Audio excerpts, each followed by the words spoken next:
yung tanim, yung binhi po nila. Maganda. Anong binhi po yan? US 88 po na variant. Inbreed po, hybrid. Hybrid. Mamaya po nga po ng pagkatanim po dito. Yan po si Mr. Batran.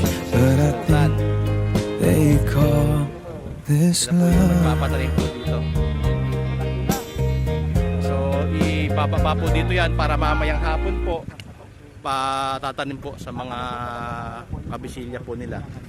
Gusto nga kayo sa rito? Suwi na yan.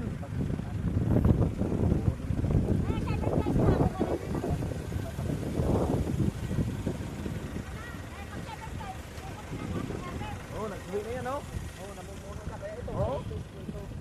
Kasi namumuno na po siya. Oh, dami na suwi, oh. Suwi-suwi. Oh, nagsuwi-suwi na, oh. May suwi na siya, ito. Oh. Medyo Kaya na. after 7 days ka mo, birahin na na ang rapid harvest. Hindi. Mabayan kami. Babatag ko na yun.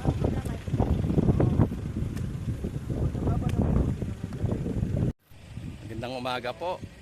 Nandito po tayo ngayon sa Bangkerohan, General Natividad. Ngayong pong araw po na to, nandito po tayo sa farm ni Mr. and Mrs. Beltran. At kasalukuyan pong nililinang yung kanilang bukid. Ayan po. Nasa land prep po sila ngayon. Ayan po.